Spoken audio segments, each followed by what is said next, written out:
Hello hello hello hello hello hello and welcome back. सभी future doctors को मेरा नमस्कार। तो हम शुरुआत करने जा रहे हैं नीट सिलेक्शन एक्सप्रेस की। क्या है नीट सिलेक्शन एक्सप्रेस? ये एक बहुत ही जोरदार स्कीम है, एक जोरदार योजना है। और ये क्यों आई है? ये इसलिए आई है क्योंकि आपने 2 साल बहुत तगड़ी मेहनत की है, बहुत बेहतरीन तरीके से पढ़ाई की है। अब आपके 2 साल की मेहनत को हम लोग कंसाइज वे में रिवाइज करने जा रहे हैं। जितना आपने कंटेंट पढ़ा है, अब समय है कि आप उसको गो थ्रू करें, वरना वो पढ़ा हुआ बर्बाद हो जाएगा। तो ये उद्देश्य है नीट सिलेक्शन एक्सप्रेस का। और इससे हमारी एक्सपेक्टेशन क्या है? हमारा एक बहुत छोटा सा टारगेट है, एक बहुत ही नॉमिनल सा टारगेट है फिजिक्स में, कि हमको 170 प्लस चाहिए। और ये बहुत ही मामूली सी बात है। अगर आप लोगों ने हर लेक्चर ईमानदारी से फॉलो कर लिया। लेक्चर में क्या है मैं बता देता हूं। आज जैसे हम लोग बात कर रहे हैं बेसिक मैथमेटिक्स की, तो बेसिक मैथमेटिक्स में कम से कम समय में ये सभी जितने भी मैथमेटिकल कॉन्सेप्ट्स होते हैं हम लोग डील करेंगे, पढ़ेंगे, समझेंगे और उन पे न्यूमेरिकल्स करेंगे। भर भर के न्यूमेरिकल्स हैं, ठीक है, पूरे लेक्चर में। तो ईमानदारी से लेक्चर देखो, सॉल्व करो। लेक्चर के बाद कमेंट सेक्शन में अपने मार्क्स मुझको बताओ, +4 -1 कैलकुलेट करके, और आग लगाओ। चलो करते हैं शुरुआत। पहला कॉन्सेप्ट आपके सामने आ रहा है ट्रिगोनोमेट्री। नाम से ही समझ में आ रहा है कि भाई साहब ट्रिगोनोमेट्री क्या है? मेजरमेंट है किसका? 3 साइडेड फिगर का, जिसको क्या कहते हैं? जिसको ट्राइंगल कहते हैं। अगर मान लो कि मैंने एक एंगल ले लिया थीटा, एक 90 डिग्री एंगल, राइट एंगल, तो ये जो साइड होती है इन दोनों के बीच में, इसको हम कहते हैं बेस। सामने वाली को अपोजिट या परपेंडिकुलर, ये हाइपोटेनियस। क्या याद आ रहा है इतना पढ़ के? सर पाइथागोरस थ्योरम याद आ रही है। क्या होती है वो? सर वो तो होती है h² बराबर b² + p²। बहुत बढ़िया बेटा। कौन कौन से ट्रिग्नोमेट्रिक रेशियोज याद आ रहे हैं? सर साइन कॉस टेन याद आ रहे हैं। साइन ऑफ एंगल थीटा क्या होता है? वो होता है अपोजिट अपॉन हाइपोटेनियस। कॉस क्या होता है? मास्टर कॉस होता है बेस डिवाइडेड बाई हाइपोटेनियस। दोनों को डिवाइड कर दूंगा, टेन आ जाएगा। क्या होता है वो होता है परपेंडिकुलर अपॉन बेस। अच्छा अच्छा अच्छा। इनके अलावा इनके रेसिप्रोकल्स भी याद आ रहे हैं, बचपन वाली बातें, उसमें जाने की जरूरत नहीं है। लेकिन मास्टर अब हमको ये बताओ कि साइन के अलग अलग वैल्यूज पे क्या वैल्यूज होती थी, कॉस की अलग अलग वैल्यूज पे क्या मेजरमेंट होते थे, कैसे मेजर करते थे? ये क्या है? ये थीटा क्या है? ये एंगल है, एंगल। मास्टर एंगल क्या होता है? बेटा एंगल जो है ना, आप एक फिक्स पॉइंट ले लो और एक लाइन ले लो। अगर आप इस फिक्स पॉइंट के रिस्पेक्ट में, इस फिक्स पॉइंट के रिस्पेक्ट में अगर आप एंगुलर डिस्प्लेसमेंट मेजर करना चाहते हो, तो आपको बात करनी पड़ेगी एक टर्म की जिसे हम कहते हैं थीटा। और ये थीटा क्या है? ये एंगल है। क्या होता है एंगल का फॉर्मूला? इसको हम डिफाइन कर सकते हैं एज आर्क अपॉन रेडियस। लिखते चलना, सुनते चलना, ध्यान से, आराम से, आनंद लो बात का, मजे लो सारे कॉन्सेप्ट्स के। Arc divided by radius, arc divided by radius. ये आपके सामने आ गया थीटा का फॉर्मूला। क्या आ गया आपके सामने? थीटा का फॉर्मूला आ गया, आर्क डिवाइडेड बाय रेडियस। अब हम लोग बात कर रहे हैं कि अलग अलग ट्रिग्नोमेट्रिक वैल्यूज क्या होती हैं इन फंक्शंस की। साइन, कॉस, टेन, इन वैल्यूज में जाने के पहले मैं शॉर्ट में आपको बताना चाहूंगा इनके ग्राफ। अगर मैं बात करूं साइन के ग्राफ की, तो साइन का ग्राफ कुछ ऐसा सांप जैसा होता है, और यहां पे वैल्यू होती है 0। ये वैल्यू आ गई 90 यानी 90 को लिखते हैं π/2। ये आ गया पाई, ये आ गया 3π/2, और ये आ गया 2π यानी 360। बस ग्राफ ग्राफ ध्यान से देखो, बस बस बस बस बस ग्राफ ध्यान से देखो। अब इसके नीचे मैं बना रहा हूं कॉस का ग्राफ। ये किसका ग्राफ है मेरे भाई? ये किसका ग्राफ है मेरे भाई? ये साइन थीटा का ग्राफ है। ये किसका ग्राफ बना दिया आपने? कॉस थीटा, कॉस का ग्राफ, ठीक है। कॉस ग्राफ, साइन ग्राफ आपने बना दिए। अब कॉस की खासियत क्या होती है? कॉस की खासियत ये होती है कि कॉस की वैल्यू 0 से स्टार्ट ना होके 1 से स्टार्ट होती है। कैसा जाता है इसका ग्राफ? इसका ग्राफ कुछ ऐसा जाता है। कैसा जाता है इसका ग्राफ? कुछ ऐसा जाता है, ठीक है। देख रहे हैं ध्यान से? बिल्कुल देखा। तो अब अगर मैं बात करूं साइन ऑफ एंगल 0 की, तो वो कितना है? वो 0 है। कॉस 0 की बात करूं तो वो मैक्सिमम है, कितना? 1। अच्छा, टेन क्या होता है? Sine upon cos. 0 आ गया, कितना आ गया? 0। अब 0 से 90 तक की वैल्यूज में भरना शुरू कर रहा हूं। Sine 30 1/2, sine 45 1/√2, sine 60 √3/2, sine 90 1। लेकिन मास्टर इसके आगे की वैल्यूज से हमको डर लगता है, इसके आगे की वैल्यूज से हमको घबराहट होती है, तो क्या करें, कैसे निकालें? आप सिर्फ साइन के ग्राफ को ऑब्जर्व करो, आप सिर्फ साइन के ग्राफ को ऑब्जर्व करो। 90 से 180 के बीच में क्या वेरिएशन है, 90 से 180 के बीच में मिरर इमेज बन रही है। क्या बात बोल दी मास्टर आपने, ये हमें तो समझ ही नहीं आई। देखो ग्राफ जो है ना वो कैसा जा रहा है, ग्राफ कैसा जा रहा है, ग्राफ ऐसा जा रहा है, ऐसा, ये 0, ये 90 और ये 180। तो अगर आप देखो तो 90 के आसपास सिमेट्री के ग्राफ, मतलब जितनी वैल्यू 90 से, अगर मैं 90 से 30 डिग्री पीछे चले जाऊं, यानी अगर मैं 60 डिग्री पे आ जाऊं, 60 को रेडियन में लिखो मास्टर, 60 क्यों लिख रहे हो, π/3 लिख दो, कोई फर्क नहीं पड़ेगा।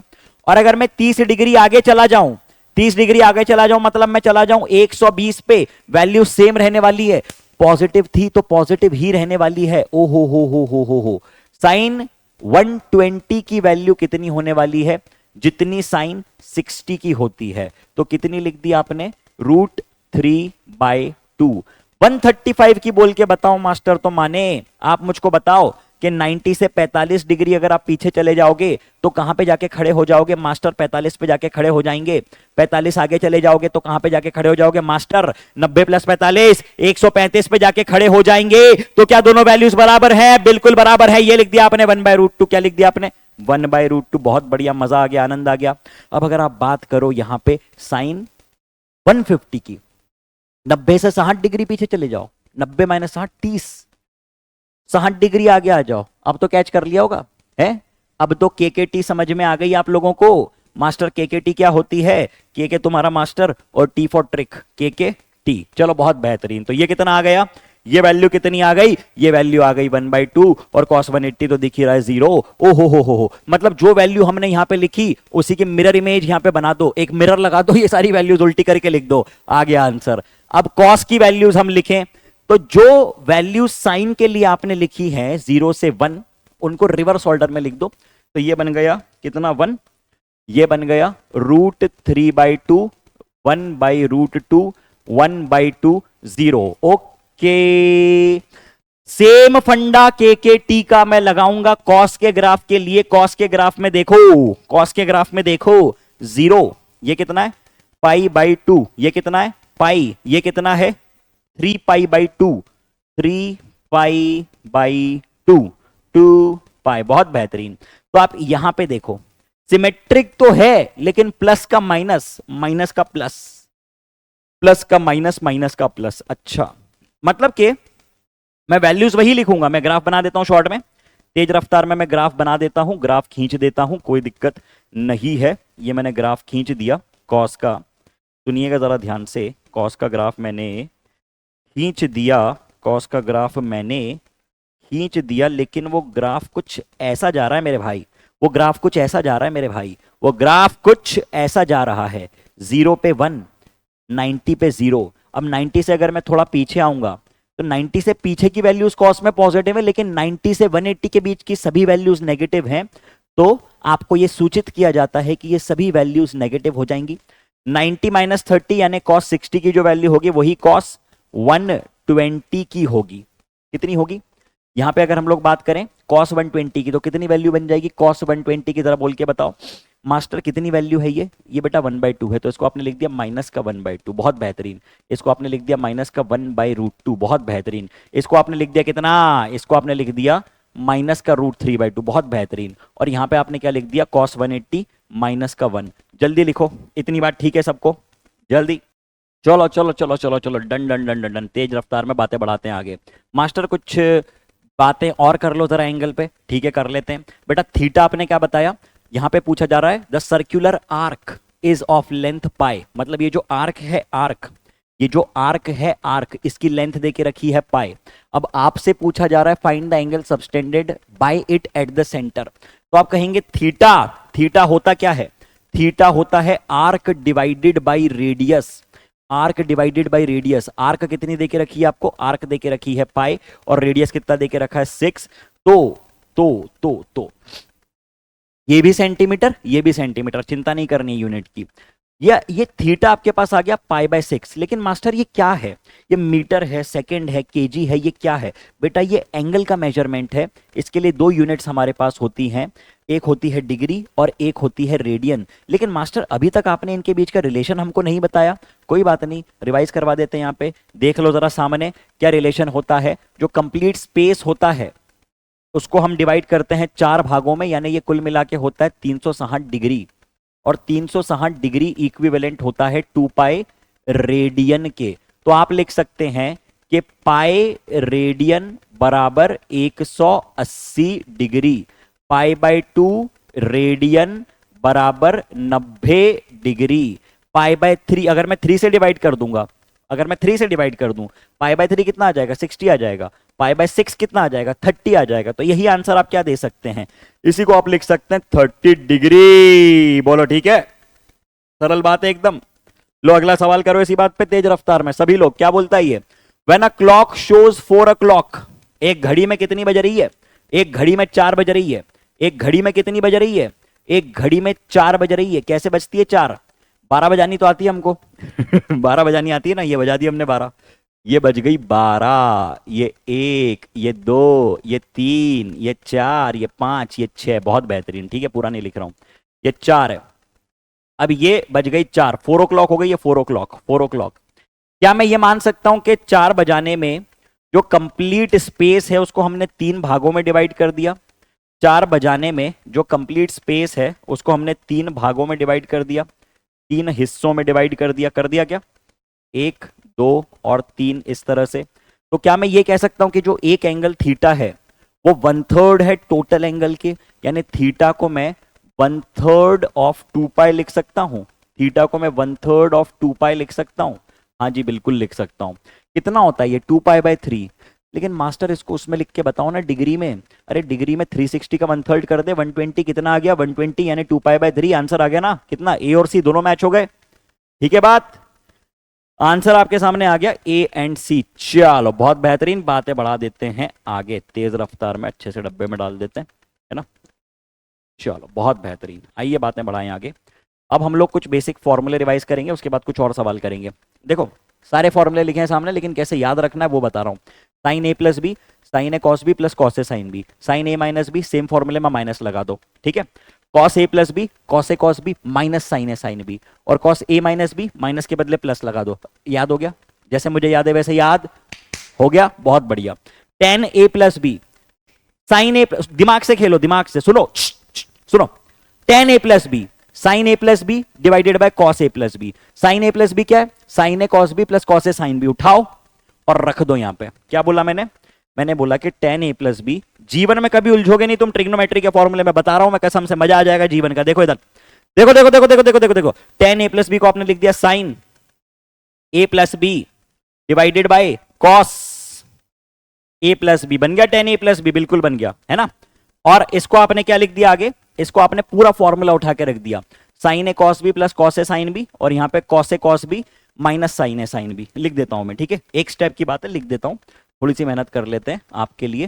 Sign A cos B plus cos A sine B. ठीक ठीक ठीक, बहुत बढ़िया, बेहतरीन, मजा आ गया। डिवाइड कर दो cos A cos B minus sign A sine B, cos A cos B minus sign A sine B. ठीक है, बहुत बढ़िया। अब मेरी बात ध्यान से सुनना, अब मेरी बात थोड़ा सा ध्यान से सुनना। ऊपर नीचे दोनों तरफ डिवाइड कर दो कॉस ए कॉस बी, ऊपर नीचे दोनों तरफ डिवाइड कर दो कॉस ए कॉस बी। जैसे ही आप cos A cos B divide करोगे तो कॉस बी यहां पे कटेगा, और sine A upon cos A बनेगा टेन ए, जो कि आपको दिखेगा यहां पे। Similarly cos A cos B divide किया है, कॉस ए कट गए, कॉस ए कट गए ना, sine B upon cos B tan B, ये दिख रहा है यहां पे। Cos A cos B cut गया पूरा, ये टर्म बन गई 1, minus sign A sine B upon cos A cos B कितना बन गया? टेन ए टेन बी। तो ये आ गया आपके सामने फॉर्मूला। हा हा हा, बजाओ ताली, आ गया मजा। चलो बेहतरीन। माइनस की बात करेंगे तो सिंपली जहां पे प्लस है वहां पे माइनस आ जाएगा। दो फॉर्मूले और आपको याद हो गए, याद हो गए, बहुत बढ़िया, याद हो गए। दो फॉर्मूले और याद रखने का तरीका बता रहा हूं, दो फॉर्मूले और याद रखने का तरीका बता रहा हूं। साइन 2 थीटा, ये होता है 2 साइन थीटा कॉस थीटा। बहुत बेहतरीन, डब्बे में डाल दो, काम का फॉर्मूला है, ठीक है। पूरे लेक्चर को अगर आप 2x स्पीड पे बढ़िया तरीके से देखते चलोगे और जो बातें आ रही है वो लिखते चलोगे, आपका काम हो गया, आपको मैथमेटिक्स से उलझना नहीं पड़ेगा। चलिए, cos 2 थीटा का फॉर्मूला क्या होता है? cos 2 थीटा का फॉर्मूला क्या होता है? वो होता है cos square theta minus sine square theta. बहुत बढ़िया। और हमको ये भी पता है कि cos square theta plus sign square theta को हम लोग लिखते हैं कितना? 1 लिखते हैं। क्या लिखते हैं? 1 लिखते हैं। तो यहां पे किसी भी एक की वैल्यू उठा के रख दो। cos थीटा को आप लोग ऐसे भी लिख सकते हो अरेंज करके, cos 2 थीटा को cos square theta minus sine square theta लिखा, cos 2 थीटा को आपने साइन की वैल्यू लिख दी 1 माइनस cos स्क्वायर थीटा। तो इक्वेशन आपको ऐसी दिखने लगी। Same thing can be written something like this. और जैसे ही आप sine 2 theta upon cos 2 theta को डिवाइड करोगे, आपको एक्सप्रेशन मिल जाएगा tan 2 थीटा का। आपको एक्सप्रेशन मिल गया tan 2 थीटा का। इंपॉर्टेंट है ये एक्सप्रेशंस, और जो केकेटी आपको बताई है वैसे के वैसे दिमाग में रखिए, ठीक है। बहुत काम की टेबल है, बेसिक बातें हैं, लेकिन यही काम आती है, यही कॉन्सेप्ट होते हैं, ठीक है। यही तो कॉन्सेप्ट होते हैं, और क्या होता है? लिखो।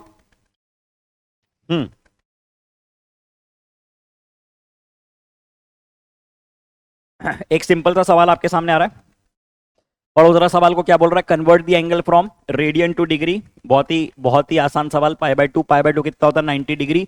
समय बर्बाद नहीं करेंगे ऐसे घटिया सवालों पे। आते हैं अगले सवाल पे। कुछ कन्वर्जन्स मुझको करके दिखा दो। cos -60। मास्टर अभी अभी आपने हमको एक ग्राफ बताया था, और उस ग्राफ में आपने साफ साफ ये कहा था कि cos 0 की वैल्यू 1, cos 90 की वैल्यू 0 और cos 180 की वैल्यू -1, और इनके बीच में ग्राफ का जो वेरिएशन होता है वो कुछ ऐसा जाता है। तो cos माइनस थीटा कितना बन जाएगा? Minus cos theta. तो ये मैंने लिख दिया माइनस cos 60 के बराबर। cos -60 की वैल्यू कितनी? Minus cos 60। कितना हो गया ये बन गया माइनस का cos 60 होता है 1/2, यानी -1/2। टेबल से क्रॉस चेक कर लो, इतना ही होता है। टेबल से क्रॉस चेक कर लो, टेबल से क्रॉस चेक कर लो। क्या लिखा था आपने? cos ऑफ -60, तो ये आ गया माइनस का 1/2, ठीक। चलिए अगला अगला अगला सवाल। tan 210। अब सर tan 210 की वैल्यू तो निकालना आपने सिखाई नहीं बेटा। tan को लिख दो sin 210 sin 210 divided by cos 210। क्या बोल रहा हूं मैं? रिपीट करो। लिख दिया। साइन 210 को मैं क्या लिख सकता हूं? सर साइन 210 को आप लिख सकते हो साइन 180 प्लस 30, और cos 210 को आप लिख सकते हो cos 180 प्लस 30। ऐसा लिखने से क्या फायदा? ऐसा लिखने से क्या फायदा? मैं बताता हूं ऐसा लिखने से क्या फायदा। ऐसा लिखने से आप जो है जज कर सकते हो कि बॉडी कौन से क्वाड्रेंट में पहुंचने वाली है। अगर आप cos में 180 प्लस जाते हो, मेरी बात ध्यान से सुन लेना, अगर आप cos में 180 प्लस जाते हो तो आप देखो कि वैल्यू 180 से आगे बढ़ने पे नेगेटिव हो जाती है। यानी क्या सर आप क्वाड्रेंट सिस्टम के बारे में कुछ कहना चाह रहे हो? हाँ बिल्कुल सही कहा, क्वाड्रेंट सिस्टम के बारे में कुछ कहना चाह रहा हूं। यहां पे लिख देता हूं क्वाड्रेंट सिस्टम। क्या होता है क्वाड्रेंट सिस्टम? हम पूरे स्पेस को 4 भागों में डिवाइड करते हैं। हम पूरी स्पेस को 4 भागों में डिवाइड करते हैं, जिसको हम लिख देते हैं इस तरह के 4 क्वाड्रेंट्स। क्या बोल रहा हूं मैं? 4 क्वाड्रेंट। और क्या रूल होता है? रूल होता है ऑल स्कूल टू कॉलेज। मतलब पहले क्वाड्रेंट का मतलब क्या है? 0 से लेके 90 तक, 0 से लेके 90 तक सब पॉजिटिव। 90 से 180 तक साइन और उसका रेसिप्रोकल पॉजिटिव। 180 से लेके 3π/2 यानी 270 तक tan और उसका रेसिप्रोकल पॉजिटिव। 3π/2 से लेके 2π यानी 360 तक cos और उसका रेसिप्रोकल पॉजिटिव। अब ये रूल हम लोग लगाएंगे यहां पे। कहां पे? यहां पे लगा दो। क्या बन जाएगा साइन 210 की वैल्यू? मास्टर साइन का ग्राफ तो कुछ ऐसा सांप जैसा जाता है ना? बिल्कुल। तो साइन 180 प्लस अगर हम करते हैं, साइन 0 90 180, तो साइन 180 प्लस की वैल्यू क्या होती है? नेगेटिव होती है। साइन 180 प्लस की वैल्यू क्या होती है? नेगेटिव होती है। तो ये बन गया माइनस का 1/2 माइनस साइन 30, और इसकी वैल्यू क्या होती है? इसकी वैल्यू भी नेगेटिव होती है, यानी माइनस का √3/2। तो कितनी वैल्यू आ गई tan 210 की? tan 210 की वैल्यू आ गई 1/√3। tan 210 की वैल्यू कितनी आ गई? 1/√3। ठीक है, सिंपल। इसको हम लोग ऐसे भी तो लिख सकते थे डायरेक्टली, 10,210 को हम लिख सकते थे 10 ऑफ 180 प्लस 30, और फिर डायरेक्टली हम लोग ये एक्सप्रेशन लगा सकते थे, बिल्कुल कर सकते थे। साइन 300 की वैल्यू निकाल के बताओ ओरल। साइन 300 को हम कैसे ब्रेक कर सकते हैं, 360 माइनस 60 यानी फोर्थ क्वाड्रेंट। फोर्थ क्वाड्रेंट में all school to college sine negative यानी माइनस का साइन 60। क्या बोला, समझ में आया? 300 360 माइनस 60, ठीक है। तो ये बन गया कितना, माइनस का साइन 60, और वो कितना होता है, वो होता है √3/2, वो होता है √3/2। बहुत बेहतरीन। और ये cos 120 की वैल्यू कई बार निकाल चुके हो, लिख दो इसको कितना, कितना, माइनस का cos 60 यानी माइनस का 1/2। तेज रफ्तार में छापो सभी लोग, हो गया। चलो बढ़ा दे बात आगे तेज रफ्तार में। ओके, अगला सवाल बहुत ही सरल सा सवाल है। क्या बोल रहा है, एंगल एबीसी आपको निकालना है। लिख दो कोई भी ट्रिग्नोमेट्रिक फॉर्मूला लिख दो। साइन थीटा क्या होता है, अपोजिट डिवाइडेड बाय हाइपोटेनियस। क्या होती है वैल्यू, √3/2। 60 डिग्री पे होता है √3/2। आंसर आपने लिख दिया 60 डिग्री। अगला सवाल आपके सामने आ रहा है, ये अच्छा सवाल है, करके बताओ जरा जल्दी तेज रफ्तार में। साइन ऑफ 105 डिग्री की वैल्यू आपको निकालनी है। मास्टर ये तो आपने सिखाई नहीं, 105 तो आपने बताया नहीं अभी। देखो 105 को हम लोग ब्रेक कर सकते हैं। कैसे ब्रेक कर सकते हैं, 105 को हम लोग ब्रेक कर सकते हैं एज 30 + 45। ओ हो साइन ए प्लस बी क्या होता है एक्सप्रेशन, अभी अभी तो आपने बताया था sign A cos B plus cos A sine B.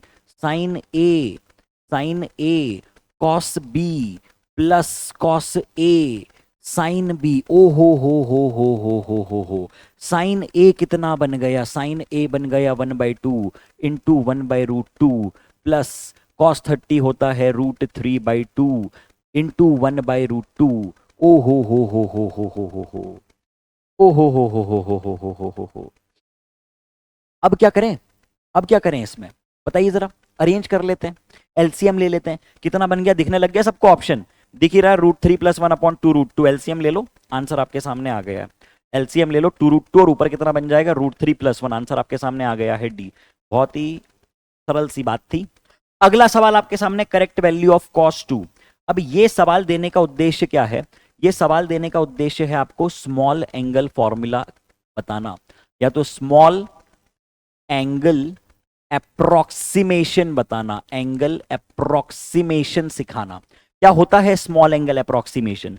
Small angle approximation का मतलब यह होता है कि जब कभी आपका एंगल जो है वो 5 डिग्री से कम हो या 5 डिग्री के बराबर हो, तो छोटे एंगल के लिए sine theta almost equal to tan theta almost equal to theta होता है।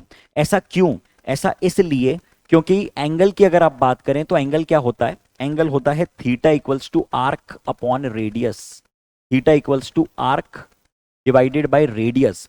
और अगर आप साइन या टेन की बात करो तो दोनों में ही opposite divided by hypotenuse sine और अपोजिट अपॉन बेस इन्वॉल्व होता है। इमेजिन कि ये बहुत बहुत बहुत बहुत बहुत छोटा हो गया। अगर आपने बहुत ही छोटा कर दिया इसको, अगर आपने बहुत ही छोटा कर दिया तो हाइपोटेनियस और बेस में कोई अंतर समझ में नहीं आएगा, जिस वजह से इनकी वैल्यू बहुत छोटी हो जाएगी, थीटा के बराबर ही बचेगी, ठीक। और अगर कॉस फंक्शन की बात करें तो कॉस के लिए क्या होता है, कॉस के लिए, कॉस को आप लिखते क्या हो, कॉस को आप लिखते हो बेस डिवाइडेड बाय हाइपोटेनियस। आपने अभी अभी कहा कि बेस हो या हाइपोटेनियस वो दोनों आपस में बराबर हो गई, तो ये वैल्यू नियरली इक्वल टू 1 बचेगा। मतलब कॉस की वैल्यू कितनी आ जाएगी, 1 आ जाएगी स्मॉल एंगल के लिए, ठीक है। चलो बातें बढ़ाते हैं आगे। तो ये चर्चा थी किसकी ये चर्चा थी ट्रिग्नोमेट्री की। अब हम बात कर रहे हैं सीक्वेंस एंड सीरीज पे। इस पे बात कर रहे हैं सीक्वेंस एंड सीरीज पे। पहला सीक्वेंस आपके सामने आ रहा है, पहली सीरीज आपके सामने आ रही है अरिथमेटिक प्रोग्रेशन। अरिथमेटिक प्रोग्रेशन क्या होती है, एक ऐसी सीरीज जैसे मान लीजिए ए, इसमें मैं कुछ कॉमन टर्म ऐड करता जाऊं, इसमें मैं कोई कॉमन टर्म ऐड करता जाऊं, ठीक है। A plus D, A plus 2d, comma A plus 3d, A plus 4d and so on. A plus D, A plus 2d, A plus 3d, A plus 4d dot dot dot dot dot nth term तक चल रही है। For example, इसका example मान लो 2 4 6 8 10 डा डा डा डा डा डा सो ऑन। इसमें कितनी टर्म है, इसमें n टर्म्स हैं। कहां तक जा रहा है ये, nth टर्म तक जा रहा है। तो हमें दो बातें समझनी है। एक हमको समझनी है, रैंडमली अगर कोई भी 8वीं टर्म निकालनी है, 10वीं टर्म निकालनी है, 12वीं टर्म निकालनी है, तो वो हम कैसे निकालेंगे? हमको निकालना है nth टर्म, हमको निकालना है nth टर्म। ओके, तो वो हम कैसे निकालेंगे? इसको हम लिखते हैं a nth, a nth, a nth। सभी लोग ध्यान देंगे। और एक टर्म हमको निकालनी है, एक चीज निकालनी है, sum of n terms, sum of n terms. nth term निकालने के लिए अगर आपको मैं बोलूं क्या फॉर्मूला है, तो कैसे पता कर सकते हैं? जैसे इस सीक्वेंस को ही देख लीजिए, 2 4 6 8 वाले को, सभी लोग देखिए, 2 4 6 8 10। मैं आपसे पूछूं कि बेटा इस सीरीज में तीसरी टर्म कौन सी है, तो आप बता दोगे कि सर 6 है ना। पांचवी कौन सी, आप बता दोगे 10 है। लेकिन मैं बोलूं 18वीं टर्म कौन सी, तब दिक्कत जाएगी। तो हम क्या फॉर्मूला यूज करते हैं nth टर्म का? बताओ, a plus n minus 1 into D. कैसे कैसे? तीसरी टर्म निकाल के बताओ मास्टर। तीसरी टर्म के लिए 3 रखो, 3 माइनस 1 2, 2 इंटू 2 डी 2 है ना, 2 इंटू 2 4, 4 प्लस 2 6, तो तीसरी टर्म आ रही है 6। पांचवी निकाल के बताओ, n की वैल्यू 5 रखो, 5 माइनस 1 4, 4 इंटू डी, डी कितना है 2 है, कितना बन गया 4 2 8, 8 प्लस 2 10। आ रहा है? बिल्कुल आ रहा है, बिल्कुल आ रहा है। अब मास्टर ये बात तो समझ में आ गई, ये बात तो हमारे दिमाग में आ गई कि चलो ठीक है, nth टर्म निकालनी हमको आती है। सम ऑफ n टर्म्स हम कैसे निकालेंगे? सम ऑफ n टर्म्स हम कैसे निकालेंगे? वो हम ऐसे निकालेंगे, वो हम कुछ ऐसे निकालेंगे, n/2 bracket 2a plus n minus 1 times of d। ठीक है, ऐसे निकालेंगे, ऐसे निकालेंगे, ऐसे। कैसे? ऐसे। कैसे मास्टर? अगर हमको सम निकालना है, मान लो 3 टर्म्स का सम निकालना है, 2 प्लस 4 प्लस 6 कितना होता है? 10 प्लस 2 12 होता है ना। तो 3 टर्म का सम निकालने का चेक करते हैं हम लोग। n की वैल्यू रखो 3, 3 माइनस 1 2, 2 इंटू 2 4, 4 प्लस 4 कितना 8, 8, 8 इंटू कितना बन गया ये? 8 इंटू 3/2 कितना बन गया? 8 इंटू 3/2, ये बन गया 4 3 12। आ रहा है 12? बिल्कुल आ रहा है। 3 टर्म्स का सम आ रहा है, बहुत बढ़िया, जस्टिफाइड, बहुत बेहतरीन। चलो अब देख लेते हैं जीपी, फिर करते हैं दोनों पे सवाल। या चलो पहले एपी पे एक सवाल कर लेते हैं, फिर करेंगे जीपी। पढ़ो जरा सवाल। 3 6 9 12 15 120 find the sum of the series. अब मास्टर आपने सम ऑफ द सीरीज के लिए हमको फॉर्मूला बताया, क्या बताया, क्या बताया? फॉर्मूला क्या बताया? अभी आपने बताया n/2 bracket 2a plus n minus 1 times of d। बिल्कुल यही तो बताया, लेकिन n तो इसमें दिया ही नहीं है सवाल में। अरे थोड़ा बुद्धि तो इस्तेमाल करो। आखिरी टर्म क्या है? 120। डिफरेंस कितना कितना है इनमें? d कितना है यहाँ पे? 3 है, 3। तो नंबर ऑफ टर्म्स आप कैसे निकाल सकते हो? नंबर ऑफ टर्म्स कैसे निकाल सकते हो? Last term divided by d कर दो, यानी 120 डिवाइडेड बाई 3 कर दो। 40 टर्म्स हैं इसमें, वैल्यू रखो 40/2 20 bracket 2 3 6 plus 2 3 6 plus 39 into D कितना भैया? 3 है, 3। तो कितना बन गया ये? 9 3 7 27, 9 3 3 9 1 2, 9 3 27, 3 3 9 10 11। ठीक है, प्लस 6 कितना बन गया ये? 123 इंटू 20 कितना बन गया ये? 6 4 2 0, 2 4 6 0। आंसर आ गया डी। मजा आ गया। चलो अब बात करते हैं जीपी की। यहीं पे बता देता हूं जीपी, यहीं पे बता देता हूं जियोमेट्रिक प्रोग्रेशन। पानी पी लिया जाए एक सिप, लिख लो तब तक तुम लोग। चलो तो फिर बात करते हैं जीपी की।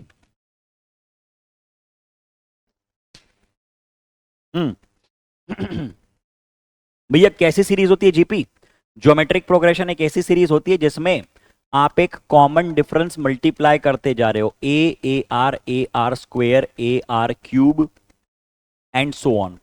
अच्छा अच्छा अच्छा अच्छा। तो अगर हमको इसमें जनरल टर्म निकालनी है, nth टर्म निकालनी है किसी भी जीपी की, तो वो हम कैसे निकालेंगे? वो हम कैसे निकालेंगे? वो हम ऐसे निकालेंगे। nth टर्म यदि आपको निकालनी है तो वो हम कैसे निकालेंगे? वो हम कुछ ऐसे निकालेंगे, a times of r to the power n minus 1, a times of r to the power n minus 1। बहुत बढ़िया। अब देखो, अगर एक फाइनाइट जीपी है तो क्या एक्सप्रेशन बनेगा? अगर एक फाइनाइट जीपी है तो क्या एक्सप्रेशन बनेगा?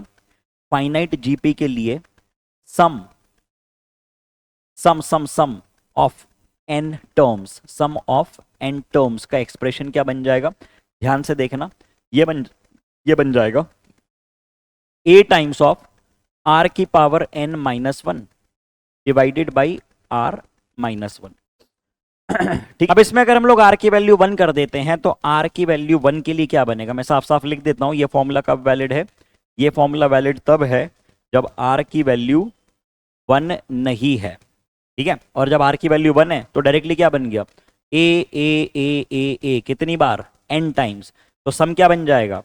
सम बन जाएगा उस केस में n टाइम्स ऑफ a। कब? जब r की वैल्यू आप ले लो कितनी? 1 ले लो। r की वैल्यू 1 ले ली तो ये a, ये इसको भी 1 कर दो, इसको भी 1 कर दो, a plus A plus A plus A n times N R बन गया, एन ए बन गया। ठीक है, चलो डब्बे में डालते हैं इसको। अब बात कर लेते हैं इनफाइनाइट जीपी की। इनफाइनाइट जीपी का सम डायरेक्टली याद रखना, इनफाइनाइट जीपी का सम डायरेक्टली याद रखना। इनफाइनाइट जीपी का सम डायरेक्टली याद रखो, क्या होता है? ए अपॉन 1 माइनस आर। ठीक, डाल दिया इसको हमने डब्बे में, डाल दिया इसको हमने डब्बे में। चलो लिखो जरा, साइड में हट रहा हूं, जल्दी से लिख लो, ये बातें काम की हैं, क्विक। ठीक है, और याद रखना कि ये भी कब होगा? ये तब वैलिड है जब आर की वैल्यू या मॉड आर को मैं 1 से कम ले रहे हैं, मॉड आर को हम लोग 1 से कम ले रहे हैं। मॉड आर अगर 1 से बड़ा हो गया, मॉड आर अगर 1 से बड़ा हो गया तो ये फिर डाइवर्जिंग सीरीज बन जाएगी, बढ़ती जाएगी, उसकी वैल्यू नेगेटिव हो जाएगी ना, टर्म बढ़ती जाएगी, वो हमारे काम की नहीं है, सीधे डाइवर्जिंग बन जाएगा दूसरा केस। आइए अब इस पे एक सवाल ट्राई कर लेते हैं हम लोग, नीट का ही PYQ है, बढ़िया सवाल है, पढ़ो जरा सवाल को। क्या कहता है सवाल?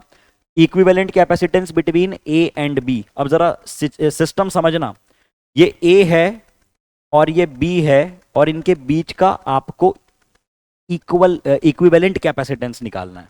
ठीक है, एक capacitor, 2 capacitor, 4 capacitor, 8 capacitor and so on. समझना, मजेदार सवाल है, अच्छा सवाल है।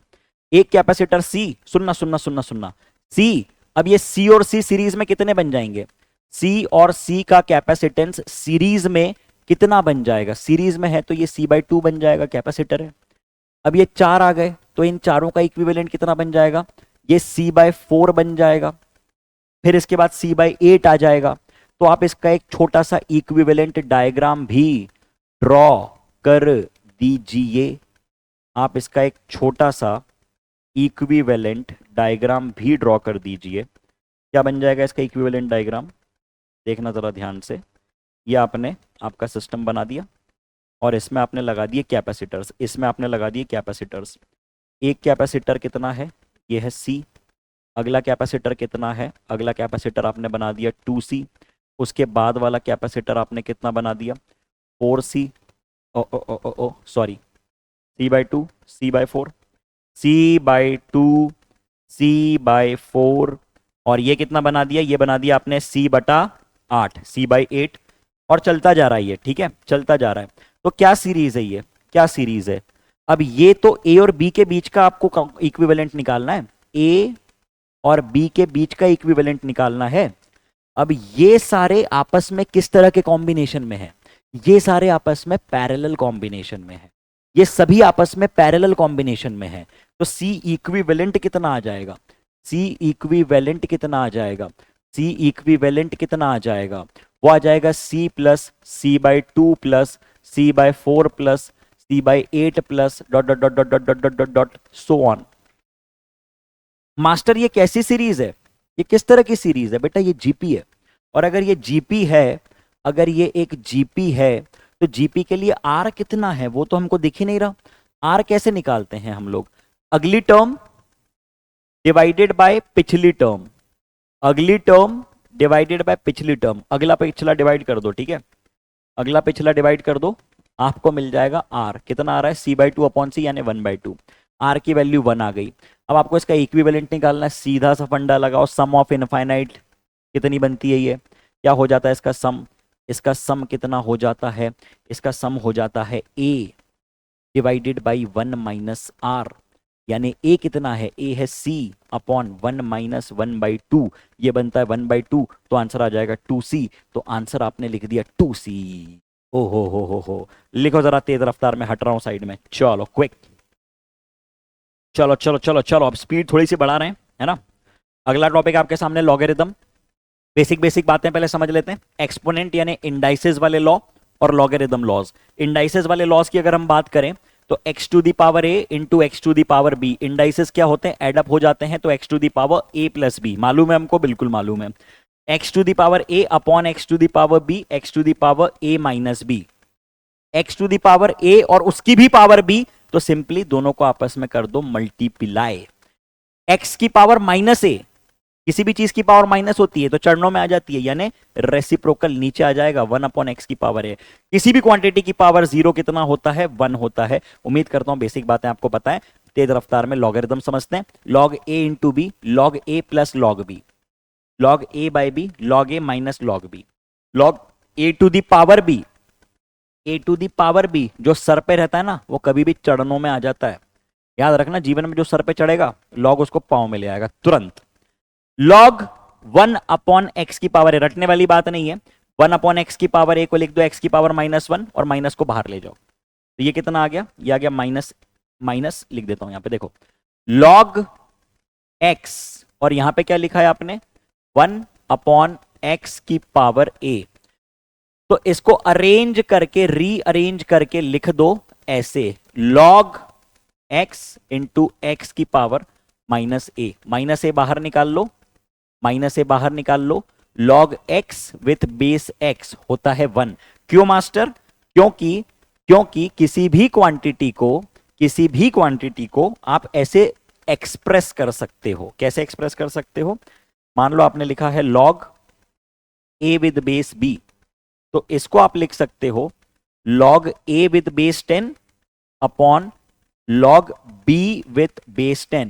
अब log x with base 10, log x with base 10, जैसे ही आपने लिखा क्वांटिटी बन गई 1। इसको हम कहते हैं बेस चेंज प्रॉपर्टी, इसको हम कहते हैं बेस चेंज प्रॉपर्टी। मास्टर हमको ना एलन में कंफ्यूजन होता है। एलन में तो सबको ही कंफ्यूजन होता है, ठीक है। एलन क्या है, एलन ये है नेचुरल लॉगरिथम।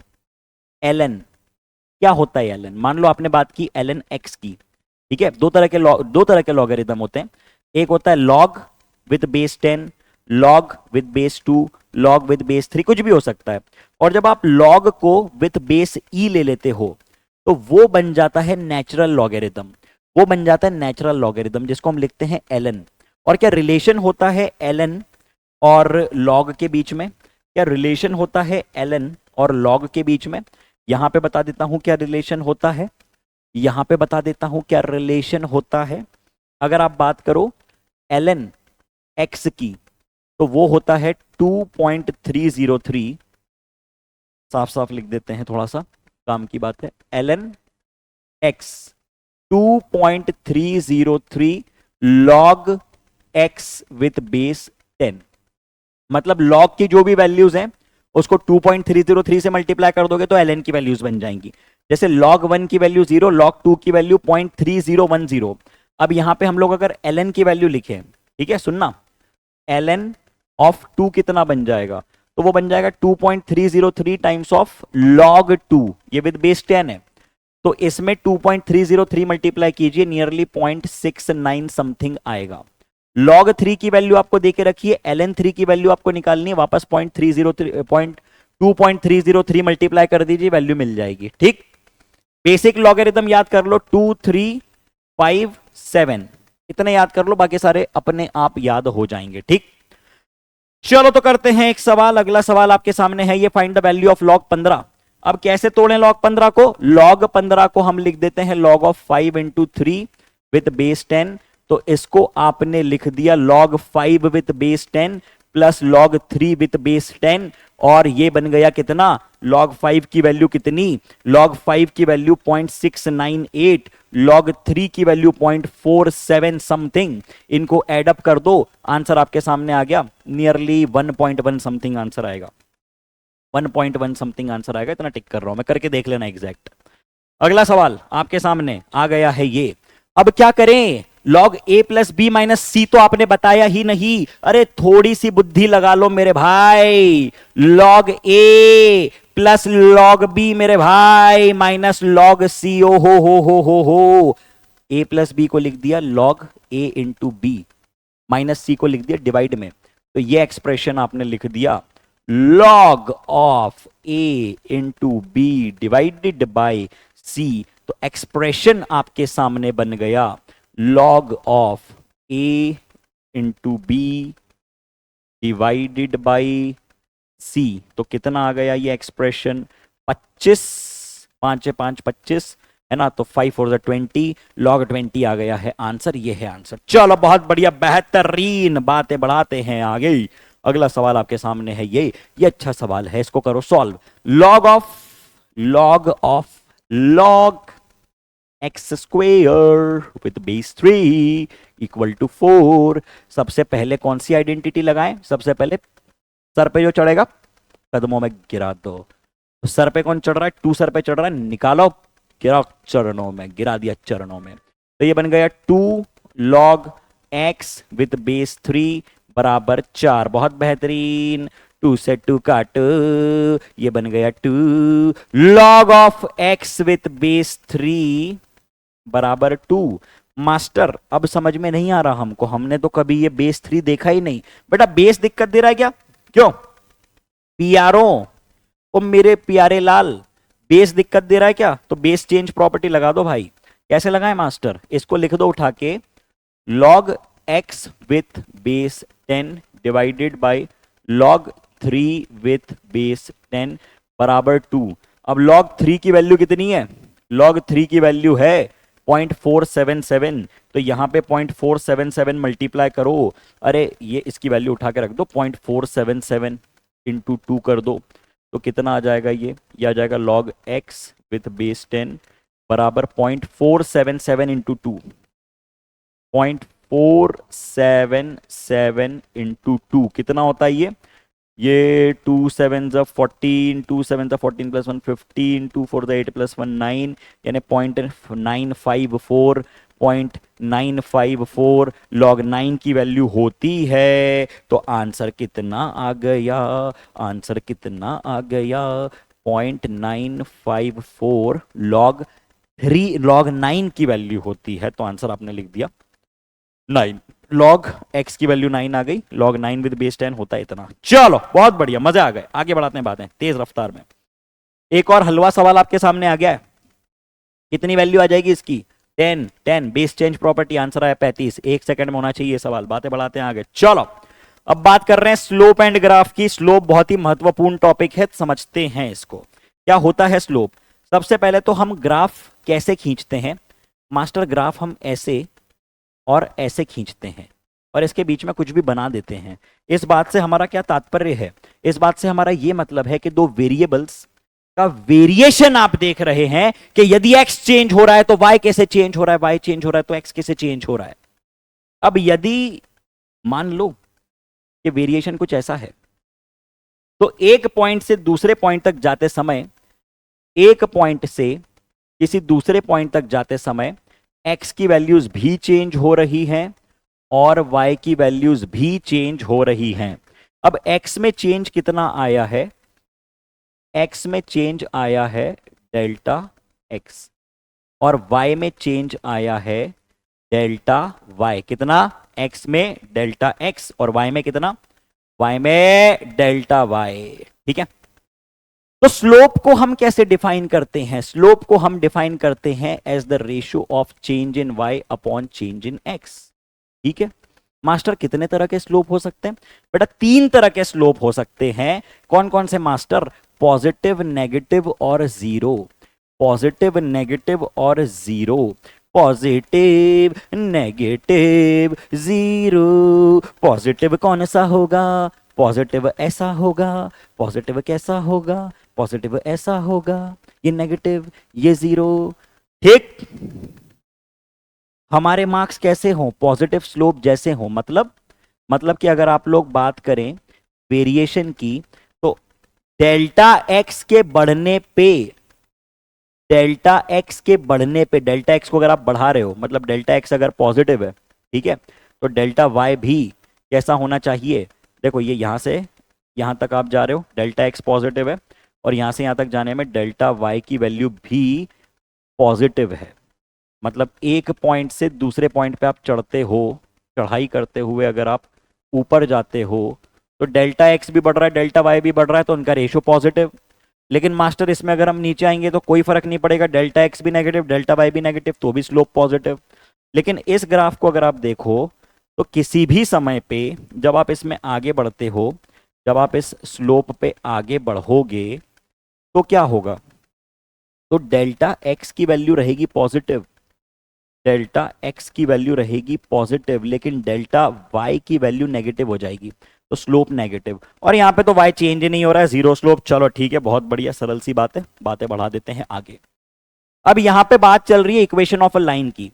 एक लाइन की इक्वेशन की अगर मैं बात करूं तो वो होती है y equals to m times of x plus C. C क्या होता है? सी होता है इंटरसेप्ट। सी क्या होता है? सी होता है इंटरसेप्ट। ठीक है, मतलब y एक्सिस पे लाइन कहां खींच रही है, कहां कट कर रही है। अब मैं आपको एक इक्वेशन लिख के बताता हूं, पूरा सवाल आप एक बार में कर लेंगे। एक लाइन में आपके सामने खींच रहा हूं, ध्यान से देखना, ऐसी। ठीक, अब मुझे ये बताओ कि इस लाइन का स्लोप कैसा है। इस लाइन की अगर मैं स्लोप की बात करूं तो वो कैसा दिख रहा है आपको? मास्टर अभी तो आपने बताया कि ये पॉजिटिव स्लोप है, तो इस लाइन के लिए स्लोप आपने कह दिया पॉजिटिव। लेकिन अगर मैं इंटरसेप्ट की बात करूं तो इंटरसेप्ट इसका नेगेटिव है। Slope positive, intercept negative. बहुत बढ़िया। अब दूसरी लाइन की मैं बात कर रहा हूं, ठीक है, मैं दूसरी लाइन की बात कर रहा हूं। कौन सी लाइन की? ये लाल लाइन की। लाल लाइन मैंने खींच दी कुछ ऐसी, है ना, मिटा दूंगा वरना ये थोड़ी थ्योरी गड़बड़ हो जाएगी, इसको मिटा रहा हूं मैं बना के, बस सुन लो। लाइन खींच दी, स्लोप कैसा? नेगेटिव, इंटरसेप्ट कैसा? पॉजिटिव। बहुत बढ़िया। अब इसी को ले जाते हैं थोड़ा सा नीचे। अब बताओ स्लोप कैसा? नेगेटिव, इंटरसेप्ट कैसा? Negative, slope negative, intercept positive. ठीक, slope positive, intercept negative, slope positive, intercept भी पॉजिटिव। फंडा क्लियर? तो बता दो जरा सवाल का जवाब, बता दो जरा सवाल का जवाब। एक एक लाइन को डिस्कस करेंगे। पहले मैं इनको कलर कर रहा हूं। एक लाइन को बना रहा हूं ग्रीन। ग्रीन वाली के बारे में बताओ। ग्रीन वाली का स्लोप पॉजिटिव, इंटरसेप्ट भी पॉजिटिव, तो लाइन 1 का slope positive, intercept positive. Line number 2 का स्लोप पॉजिटिव, इंटरसेप्ट नेगेटिव। आओ जरा ऑप्शन चेक करें। Line 2 has negative y intercept, line 2 का नेगेटिव, सही बात है। Line 2 has negative y intercept, सही बात। अच्छा, नॉट करेक्ट पूछ रहा है वो, ठीक है, नॉट करेक्ट पूछ रहा है, ये तो करेक्ट स्टेटमेंट है। Line 1 has positive y intercept, 1 का पॉजिटिव वाई इंटरसेप्ट है, ये भी करेक्ट स्टेटमेंट है। Line 2 has positive slope, line 2 का पॉजिटिव स्लोप है, ये बात भी सही है। लाइन 1 हैज नेगेटिव स्लोप, गलत बात है क्योंकि सबके स्लोप पॉजिटिव है दोनों के, तो ये हमारा आंसर है, because this is the wrong statement, this is the incorrect statement, यही पूछा जा रहा था। ठीक है, लाइन 1 के बारे में क्या कहोगे? Positive slope, positive intercept, positive slope, negative intercept. बहुत बढ़िया, बातें बढ़ाते हैं आगे। अब ये क्वेश्चन देख के कई बार बच्चे ना एकदम से गलत आंसर दे देते हैं हड़बड़ी में, बस मैंने इसलिए लिया ये सवाल। 10 सेकंड के अंदर आंसर बोलो क्या आ रहा है इसका, 10 सेकंड के अंदर देख के बताओ। गलत बताते हैं बहुत सारे बच्चे। v का टी स्क्वायर के साथ पूछ रहा है, स्क्वायर देखते ही हमारा सबकॉन्शियस माइंड बोलता है ये क्या है? पैराबोला तो है, लेकिन v का प्रपोर्शन टी स्क्वायर पे है और ग्राफ टी स्क्वायर के साथ ही बना हुआ है, तो ये आंसर नहीं होगा। आंसर होगा स्ट्रेट लाइन, आंसर होगा straight line, A is the answer. बहुत बढ़िया। अगला सवाल, ए बी और सी के स्लोप कंपेयर करने हैं। ठीक है, मैं यहां पे लिख देता हूं magnitude of slope, magnitude of slope compare करने हैं। कैसे पता करेंगे? अरे टेंजेंट बना दो, ए बी और ये क्या है? ये है सी। ठीक है, ए बी एंड सी। बहुत बढ़िया, बहुत बेहतरीन। अब देखो सी बी ए, सी बी ए, सबसे ज्यादा डर कौन सी फिसल पट्टी पे लगेगा? इस पे या इस पे या इस पे? जो सबसे भयंकर है। अगर समझ में नहीं आए तो केकेटी बता रहा हूं, बच्चा उठाओ, और फिसल पट्टी पे बिठाओ, स्लाइड पे बिठाओ, बच्चे को जहां पे सबसे ज्यादा डर लगेगा उसका स्लोप सबसे ज्यादा, तो ए का स्लोप मैक्सिमम, फिर बी, फिर सी, तो आंसर आ गया आपके सामने ही है। चलो बातें बढ़ा देते हैं आगे। इस लाइन को कौन रिप्रेजेंट कर रहा है? y equal to M X plus C. तो देख के बता सकते हो कि स्लोप की वैल्यू 2 है और इंटरसेप्ट की वैल्यू -1 है। Slope positive, intercept negative, slope positive, intercept negative, slope positive, intercept negative, answer आ गया ए। उम्मीद करता हूं कि एक एक सवाल ईमानदारी से मेरे साथ सॉल्व करते जा रहे हो।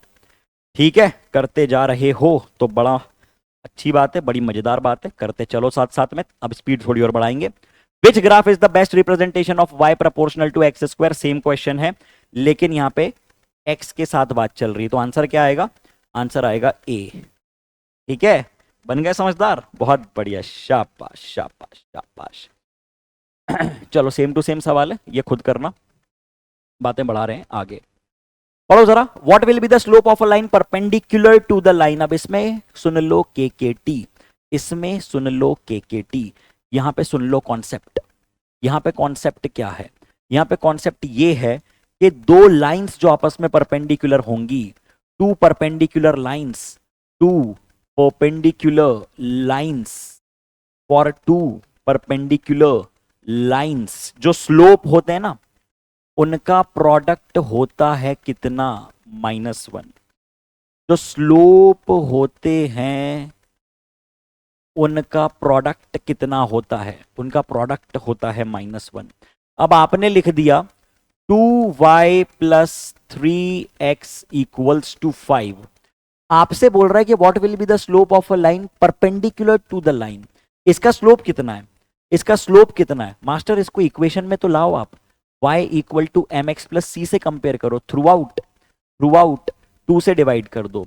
तो इस इक्वेशन को मैं ऐसे भी लिख सकता हूं, y plus 3/2x equals to 5/2। 2 से डिवाइड कर दिया दोनों तरफ, right and left hand side, तो y बन गया कितना? y equals to -3/2x plus 5/2। तो ये बन गया y equals to M X plus C, y equals to M X plus C. अब अगर ये m1 है, कितना है ये? -3/2, तो m2 कितना बन जाएगा?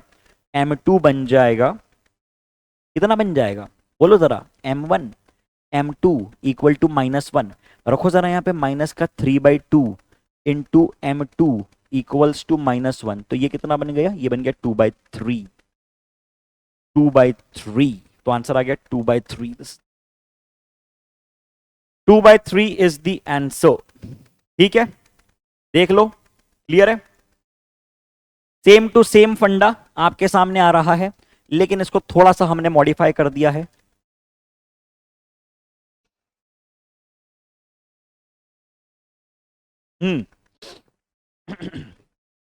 थोड़ा सा हमने मॉडिफाई कर दिया। क्या कहता है सवाल? Equation of electric field in the space is this, then which of the following is the equation of equipotential surface? Equipotential surface जहां पे के पोटेंशियल कांस्टेंट होता है, ठीक है, और हमको मालूम है कि इक्विपोटेंशियल सरफेस के परपेंडिकुलर होती हैं इलेक्ट्रिक फील्ड लाइंस। अगर ये कोई इक्विपोटेंशियल सरफेस है, आपको याद आ जाएगा कॉन्सेप्ट, तुरंत याद आ जाएगा बिल्कुल, कि अगर ये इक्विपोटेंशियल सरफेस है तो ये इलेक्ट्रिक फील्ड लाइन से याद आ गया। कोई भी इक्विपोटेंशियल सरफेस देख लो, इलेक्ट्रिक फील्ड लाइंस हमेशा परपेंडिकुलर होती हैं सरफेस के, है ना? यानी कि जो सरफेस की इक्वेशन होगी और जो इलेक्ट्रिक फील्ड की इक्वेशन होगी वो आपस में परपेंडिकुलर है। मतलब सरफेस पे मैं एक लाइन खींच दूं और इलेक्ट्रिक फील्ड की इक्वेशन लिख दूं, उनके स्लोप्स का प्रोडक्ट -1 होगा ना? तो सबसे पहले बताओ इसका स्लोप कितना है? इसका स्लोप कितना है? इसके स्लोप को मैं लिख सकता हूं m1 और उसको मैं लिख दूंगा delta y upon delta x, यानी 6/4 यानी 2/3। ठीक, तो जो लाइन है ना, जो इक्विपोटेंशियल सरफेस पे लाइन है, उसके स्लोप को मैं m2 कह देता हूं। तो m2 कितना होना चाहिए इक्विपोटेंशियल सरफेस का जो लाइन है उसका स्लोप कितना होना चाहिए? वो होना चाहिए -3/2। कितना होना चाहिए? वो होना चाहिए -3/2। तब जाके उनका प्रोडक्ट कितना बनेगा? -1 बनेगा। बात समझ में आती है? अब यहां पे देख के बताओ कि किसका स्लोप, यहां पे देख के बताओ कि किसका स्लोप -3/2 है। मुझको इसका दिख रहा है, मुझको इसका दिख रहा है। कैसे लिखेंगे? 3x, ठीक है, कैसे लिखेंगे? ऐसा लिख देते हैं, 6y इक्वल टू -3x+0। ठीक है, तो y इक्वल टू -3/6। तो ये कितना आ गया? ये तो माइनस का, नहीं नहीं कुछ और ही आ गया, सॉरी ये नहीं आया, 2 नहीं आ रहा है, काट दो, है ना। चेक करते हैं ये वाले को, ये दिख रहा है, ये दिख रहा है, ये दिख रहा है। 2y इक्वल टू -3x, यानी y कितना आ गया? m कितना आ गया? y इक्वल टू mx+c, -3/2, -3/2 आ गया इसका। तो ये आंसर आ गया आपका। This is the answer. क्या किया हम लोगों ने? हमने इक्वेशन लिखी 2y इक्वल टू -3x+0। तो y की वैल्यू आपने कितनी लिख दी? -3/2x+0। ठीक है, तो ये कितना बन गया? ये कितना बन गया? y equals to mx+c। तो m की वैल्यू आपके सामने आ गई, ये आ गया आपका आंसर। चलो बातें बढ़ाते हैं आगे, लिख लो तेज रफ्तार में। आहा, सबसे बेहतरीन डिस्कशन शुरू कर रहे हैं, डिफरेंशिएशन। आइए शुरुआत करें डिफरेंशिएशन की, माहौल बना दें, आग लगा दें तेज रफ्तार में सभी लोग। आपने अभी अभी बताया कि भैया किसी भी ग्राफ के लिए, किसी भी वेरिएबल्स के वेरिएशन के लिए, यानी y वर्सेस x के लिए जो स्लोप होता है वो क्या रिप्रेजेंट करता है? वो रिप्रेजेंट करता है चेंज। इसमें दोनों कोऑर्डिनेट्स में, एक पॉइंट से दूसरे पॉइंट यदि आप जा रहे हैं तो आप चर्चा कर रहे हैं x कोऑर्डिनेट के चेंज और y कोऑर्डिनेट के चेंज की। किसकी बात कर रहे हैं आप? x कोऑर्डिनेट के चेंज की और y कोऑर्डिनेट के चेंज की कर रहे हैं। लेकिन यही चेंज अगर मैं बहुत छोटा ले लूं, अगर इसी चेंज को मैं बहुत माइन्यूट ले लूं, नॉमिनल ले लूं, हम लोग लिखते हैं स्लोप को हम लोग क्या लिखते हैं? स्लोप को हम लोग लिखते हैं delta y divided by delta x। अगर मैं डेल्टा को छोटा छोटा छोटा छोटा छोटा करता जाऊं, बहुत जरा सा करता जाऊं, मान लो कि अगर मैं ग्राफ कुछ ऐसा खींच दूं और अब मैं आपसे ये पूछूं कि बेटा मेरे लाल, तुम इस पॉइंट से लेके इसके बिल्कुल थोड़ा सा आगे दूसरा पॉइंट है, यहां तक जा रहे हो, तो बताओ एक्स में कितना चेंज हुआ और वाई में कितना चेंज हुआ? इंस्टेंटेनियस चेंज की अगर आपको बात करना है किसी भी मोमेंट पे, तो आपको चर्चा करनी पड़ेगी डिफरेंशिएशन की। किसकी चर्चा करनी पड़ेगी? डिफरेंशिएशन की। Differentiation is nothing but the slope. Differentiation और कुछ रिप्रेजेंट नहीं करता है, वो स्लोप ही रिप्रेजेंट करता है। तो उस इंस्टेंटेनियस चेंज को आप क्या लिख देंगे? उसको आप लिख देंगे dy बाय dx। हाँ या ना? हाँ या ना? ठीक है, इतनी बात बिल्कुल। डिफरेंशिएशन का जनरल फॉर्मूला क्या होता है? अगर आपके पास कोई भी जनरल फॉर्मूला है x to the power n, तो dy बाय dx को आप क्या लिखेंगे? तो x to the power n के लिए dy बाय dx को आप क्या लिखेंगे? y को x की पावर n रख दीजिए, ये बन जाएगा n into x to the power n-1। ठीक है, n into x to the power n-1। ठीक है, इतनी बात मेरे भाई, बहुत बढ़िया। अब यदि हम बात करें, मैं आपको सिर्फ 3 से 4 फॉर्मूले लिख रहा हूं डिफरेंशिएशन के, उससे थ्रू आउट पूरा डिफरेंशिएशन हो जाएगा। अगर फंक्शन आपके सामने साइन एक्स है तो डिफरेंशिएशन क्या बन जाएगा? dy बाय dx कितना बन जाएगा? साइन एक्स का डिफरेंशिएशन cos x। अगर फंक्शन आपके सामने cos x है तो डिफरेंशिएशन कितना बन जाएगा? डिफरेंशिएशन कितना बन जाएगा? डिफरेंशिएशन बन जाएगा minus sine x. dy by dx कितना बन जाएगा? माइनस का साइन एक्स। ठीक है, अगर फंक्शन tan है, tan का मैं करके दिखाऊंगा। अगर फंक्शन आपके सामने log x है तो डिफरेंशिएशन कितना बन जाएगा मेरे भाई log x का? ये होता है 1/x। फंक्शन अगर आपके सामने e to the power x है तो e to the power x का डिफरेंशिएशन कितना बन जाएगा? वो बन जाएगा e to the power x। बस इतनी बातें अगर आपने दिमाग में रख ली, पूरा डिफरेंशिएशन अब हम रगड़ देंगे। देखो जरा सर, कांस्टेंट का डिफरेंशिएशन तो आपने बताया नहीं, बता देता हूं कांस्टेंट का डिफरेंशिएशन। कांस्टेंट होता क्या है? कांस्टेंट होता क्या है? कांस्टेंट को अगर हम c से रिप्रेजेंट करें तो master D by d x of a constant कितना आएगा? 0 आएगा। क्यों? क्योंकि कॉन्स्टेंट का मतलब होता है ये चेंज ही नहीं हो रहा है। तो डेल्टा बाई कितना? 0। तो delta y by delta x कितना? 0। अब आओ करते हैं इसको डिफरेंशिएट।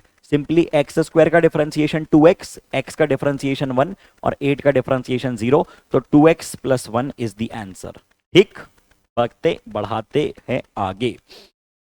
ये इक्वेशन देके रखिए, डिफरेंशिएट करो ओरली, पेन भी नहीं उठाना है। टी स्क्वायर का 2t, तो 2t इंटू 5 यानी 10t माइनस 15t² लिख देते हैं यहाँ पे। 10t माइनस 15t² जो क्वेश्चन दिया उसका डिफरेंशिएशन है।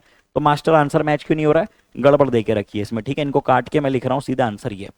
ठीक, 10t माइनस 15t, अच्छा t टू दी पावर 5 है, 15t to the power 4, 15t to the power 4। चलो बातें बढ़ा दी जाए आगे। 5 sin x यदि कांस्टेंट मल्टीप्लाइड हो किसी फंक्शन के साथ, यदि हम लोग बात करें c times of sin x या तो cos x, तो इसका डिफरेंशिएशन कितना बन जाएगा? c को बाहर निकाल दो, sin x को डिफरेंशिएट कर दो। c को बाहर निकाल दो, ओहो, c को बाहर निकाल दो और sin x को डिफरेंशिएट कर दो। कितना बनता है sin x का डिफरेंशिएशन? cos x। तो आंसर कितना आ जाएगा? c cos x। कितना आंसर आ जाएगा? c cos x। कितना आंसर आ जाएगा? 5 cos x। This is the answer. चलो बात बढ़ाते हैं आगे। अगला सवाल आपके सामने है ये, फिर से ओरली करना है। एक्स स्क्वायर का डिफरेंशिएशन कितना बन जाएगा? 2x, 2 6 12, 12x माइनस 10 और x टू दी पावर -2 है, लिख देता हूं यहां पे 12x minus 10। x to the power -2 का डिफरेंशिएशन -2 आएगा, माइनस माइनस प्लस बनेगा, 2 5 10 बनेगा, 2 5 10 बनेगा। x टू दी पावर -2 -1 यानी -3 बनेगा, x टू दी पावर -2 -1 यानी -3 बनेगा। ये आ गया आपके सामने आंसर। मैच कर लो कौन सा आ रहा है। सर यहाँ पे तो 2 ऑप्शन दिए, कॉमा में और भी कुछ लिख के रखा है। वो डबल डिफरेंशिएशन पूछ रहा है, first differentiation and second differentiation. फिर से डिफरेंशिएट कर दो। This is dy by d x, लिख देता हूं यहाँ पे मैं, this is dy by d x. फिर से डिफरेंशिएट करेंगे तो उसको हम लिखेंगे d2y by d x square. कैसे लिख देंगे इसको हम लोग? फिर से डिफरेंशिएट करो, ये बन जाएगा 12 minus 30 x to the power -4। ठीक है, मेरे ख्याल से ये मैच हो रहा है। कौन सा मैच हो रहा है? 12 minus 30 x to the power -4। This is the answer, A is the answer. ठीक है, आंसर आ गया ए। अब मैंने कहा था कि 10x का डिफरेंशिएशन करना मैं सिखाऊंगा, तो ये सिखाने के पहले मैं आपको सिखा रहा हूं 2 रूल। कौन से रूल? प्रोडक्ट रूल और चेन रूल। थोड़ा सा ध्यान से देखना अगले 5-7 मिनट, जो कई बच्चों का कंफ्यूजन होता है अभी क्लियर हो जाएगा। प्रोडक्ट एक तरफ मैं लिख रहा हूं प्रोडक्ट और एक तरफ मैं लिख रहा हूं चेन।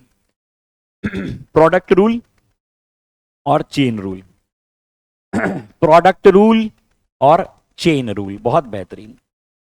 प्रोडक्ट रूल और चेन रूल क्या होता है? प्रोडक्ट रूल, यदि आपको y दे के रखा है as the product of 2 functions, तो यह कहलाता है प्रोडक्ट रूल। और यदि आपको दे के रखा हुआ है एक फंक्शन के अंदर दूसरा फंक्शन, तो यह कहलाता है चेन रूल।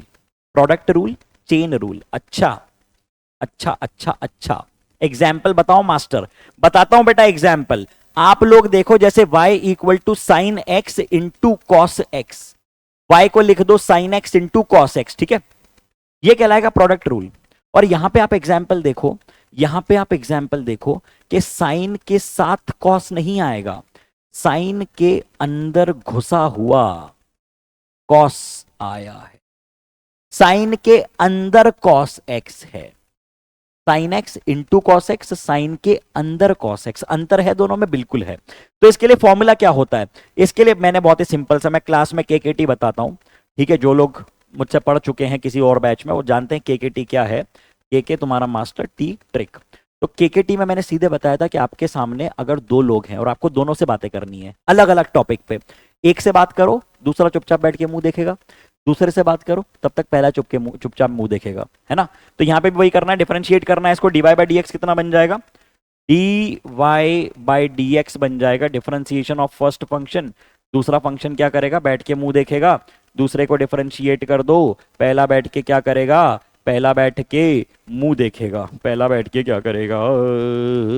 पहला बैठ के मुंह देखेगा। बहुत बेहतरीन, बहुत बेहतरीन।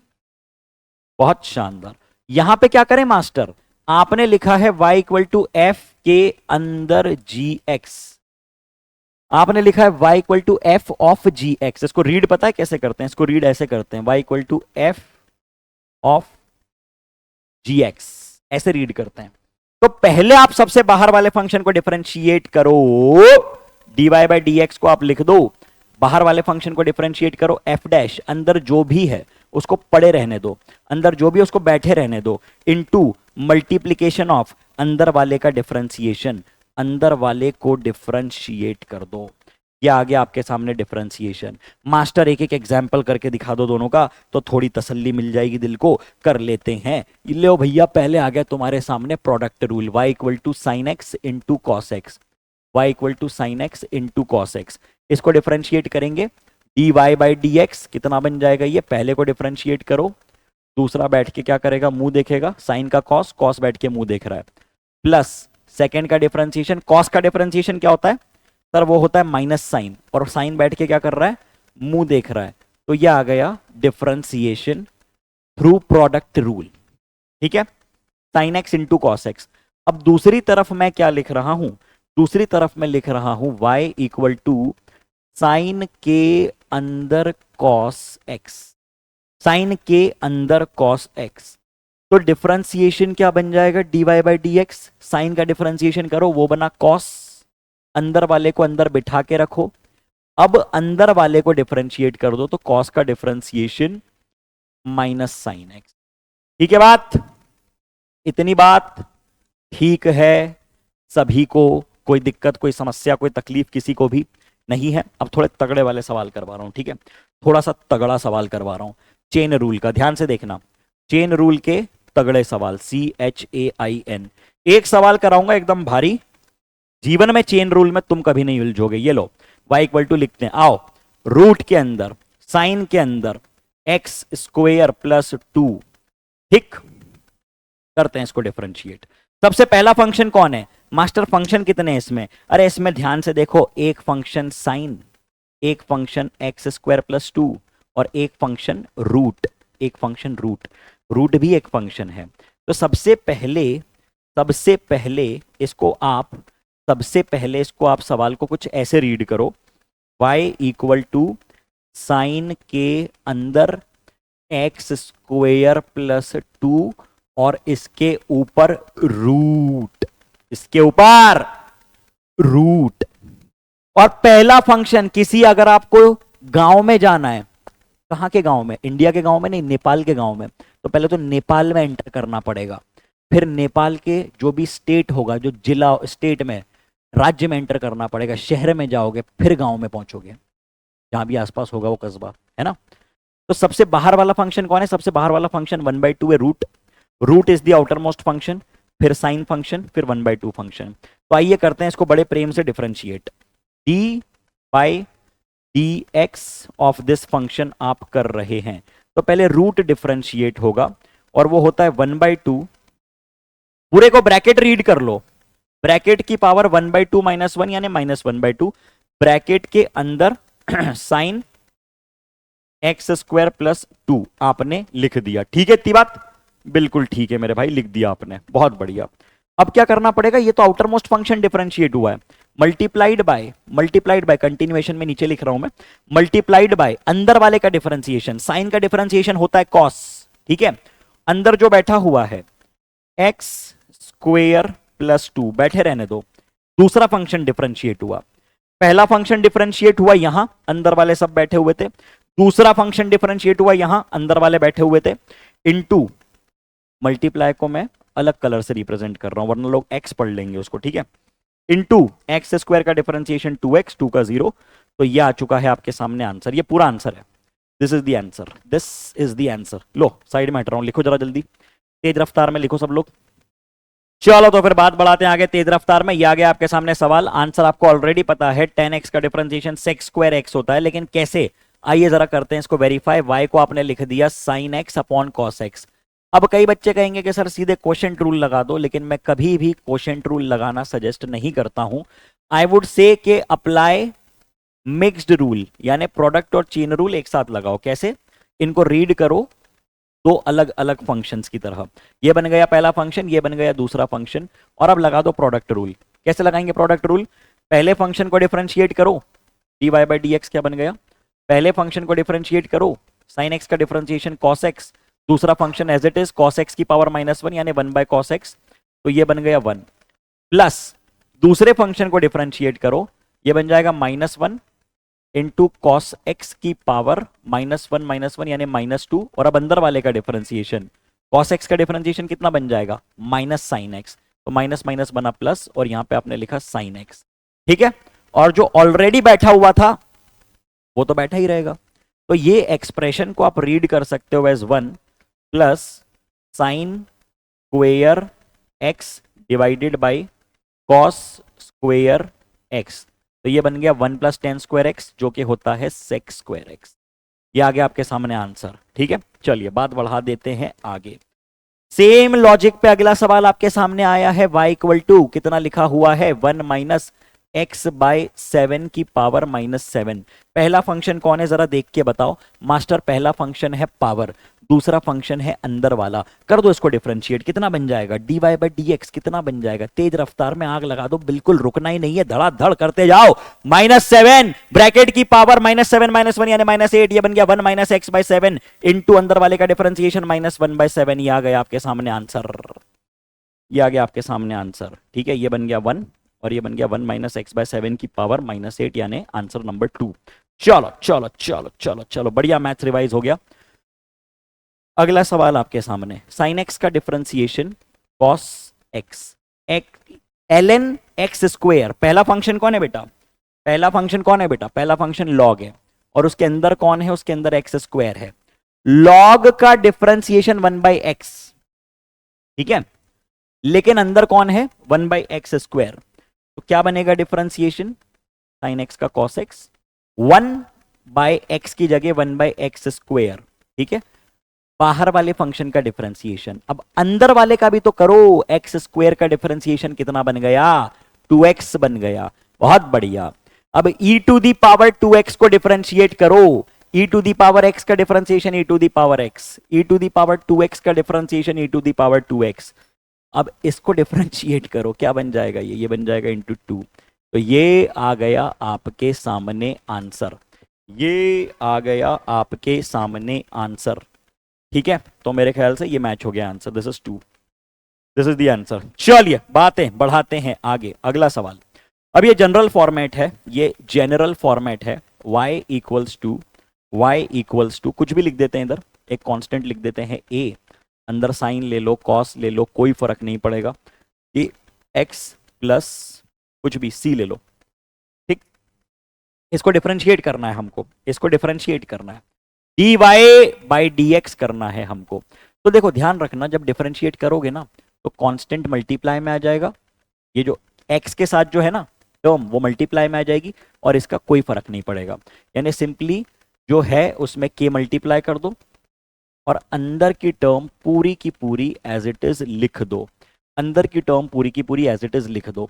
जैसे यहाँ पे देखो x के साथ ओमेगा है, तो जब डिफरेंशिएट करोगे तो ये ओमेगा बाहर आ जाएगा और बाकी चीज ऐसी की ऐसी है। साइन का डिफरेंस साइन का डिफरेंशिएशन कॉस बन जाएगा, बाकी पूरी टर्म एज इट इज। ठीक है, तो साइन का डिफरेंशिएशन बन गया कॉस और ओमेगा आ गया बाहर, तो 2 omega cos of omega x plus 5। This is the answer, A is the answer. ठीक है, चलो बातें बढ़ाते हैं आगे। अगला फंडा आपके सामने है मैक्सिमा मिनिमा का। अब क्या होता है साहब मैक्सिमा मिनिमा?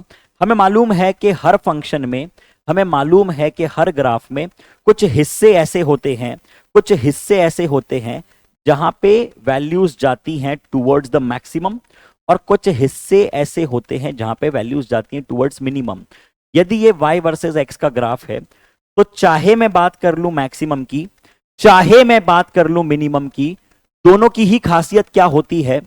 दोनों की ही खासियत ये होती है, दोनों की ही खासियत ये होती है कि इन पॉइंट्स पे dy बाई dx होता है 0। जो स्लोप होता है वो होता है कितना? वो होता है 0। दोनों ही पॉइंट्स पे dy बाई dx कितना होता है? 0 होता है। मतलब अगर मैं बात करूं पॉइंट ऑफ मैक्सिमा या पॉइंट ऑफ मिनिमा की। तो इन दोनों की खासियत क्या है?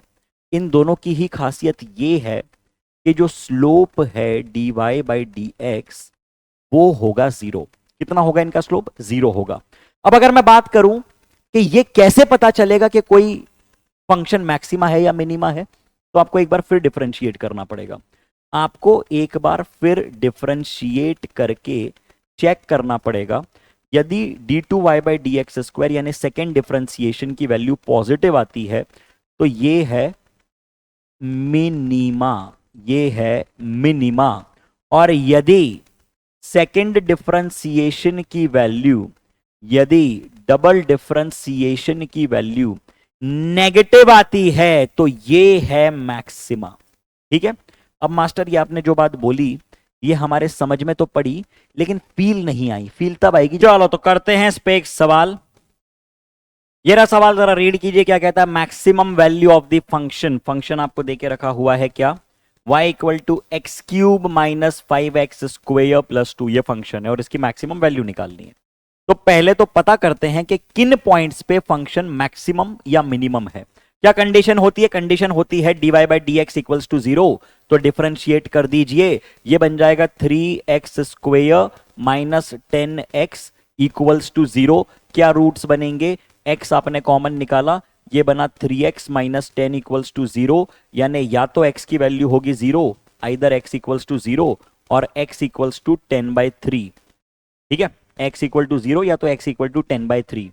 अब हमको दिख रहा है, चेक करना पड़ेगा कि किस वैल्यू पे मैक्सिमम किस वैल्यू पे मिनिमम। ये दो रूट्स हैं। अगर मैं बात करूं 10/3 की तो मुझको डायरेक्टली दिख रहा है कि 10/3 पे यदि हम किसको चेक करते हैं? डबल डिफरेंशिएशन को, d2y by d x square, d2y by d x square. कितना बन जाएगा डबल डिफरेंशिएशन? कितना बन जाएगा डबल डिफरेंशिएशन? ये है dy बाई डी एक्स, ये है dy by d x. Double differentiation बन जाएगा 6x। डबल डिफरेंशिएशन बन जाएगा कितना? 6x माइनस 10 बनेगा? बिल्कुल बनेगा। तो यदि मैं बात करूं डबल डिफरेंशिएशन की 10/3 पे, यहां पे अगर मैं 10/3 रखता हूं तो 6 इंटू 10/3 माइनस 10, ये कितना होता है? ये होता है 20 माइनस 10 यानी 10, जो कि होता है पॉजिटिव। और अगर पॉजिटिव वैल्यू आ रही है, अगर पॉजिटिव वैल्यू आ रही है तो ये कंडीशन होती है मिनिमा की। तो ये हमारे काम का केस नहीं है, मतलब ये 10/3 वैल्यू हमने डिस्कार्ड कर दी। हमको मैक्सिमा की बात करनी है ना, ये हमारे काम का रूट नहीं है। हमारे काम का रूट ये है, कौन? जीरो। तो x की वैल्यू जीरो रखो यहां पे, x की वैल्यू जीरो, वैल्यू नेगेटिव आ रही है। At x equal to zero, at x equals to zero, at x equals to zero, d2y by d x square is negative. इसका मतलब कि ये पॉइंट है मैक्सिमा का, इसका मतलब कि ये पॉइंट है मैक्सिमा का। ठीक है, तो x इक्वल टू जीरो उठा के रख दो यहां पे, जीरो जीरो, आंसर आ गया 2। मैक्सिमम वैल्यू पूछिए ना तो ये वैल्यू उठा के रखो यहां पे, आंसर आ गया 2। क्या आंसर आ गया? 2। अरे ठीक है, चलो तेज रफ्तार में बातें बढ़ाते हैं आगे। एक सवाल और करके दिखा रहा हूं। मिनिमम वैल्यू पूछिए फंक्शन की, सेम टू सेम फंडा, dy बाई डी एक्स कर दो जीरो। जैसे ही आपने dy बाई डी एक्स निकाला, ये बना 10x minus 2 equals to zero. तो आपने x की वैल्यू बता दी कितनी? 5। तो d2y by d x check कर लो भैया इस पे, d2y by d x square कितना हो गया? वो बन गया 10, जो कि है पॉजिटिव। तो वैल्यू रहेगी कैसी? मिनिमा। इसका कोई मैक्सिमा है ही नहीं, इसका सिर्फ मिनिमा है। मतलब फंक्शन कुछ ऐसा रहा होगा, फंक्शन कुछ इस टाइप का रहा होगा। ठीक है, और मिनिमम वैल्यू कितनी होगी? यहां पे 5 उठा के रख दो, इतना तुम कर सकते हो, इतना भरोसा मुझको तुम पे है, करो और आंसर निकाल के मैच कर लेना। ठीक है, अब हम शुरुआत कर रहे हैं एक और बेहतरीन तगड़े ऑसम टॉपिक की, जो कि है इंटीग्रेशन। क्या शुरू कर रहे हैं हम लोग शुरू कर रहे हैं इंटीग्रेशन। इंटीग्रेशन शुरू करने के पहले थोड़ा सा मैं इंटीग्रेशन का इतिहास तुमको बता दूं, थोड़ा सा इंटीग्रेशन का अतीत तुमको बता दूं। जैसे मानो ये एक नल है, मास्टर ये नल वल पे कहां पहुंच गए? अरे मेरी बात तो सुनो, एक नल से पानी गिर रहा है, टप टप टप टप। आपने एक घड़ी ले ली और आपने देखा कि हर सेकंड एक ड्रॉप गिर रही है, और आपने देख लिया कि 400 सेकंड में कितनी ड्रॉप्स गिरी। आपने नंबर ऑफ ड्रॉप्स गिन ली।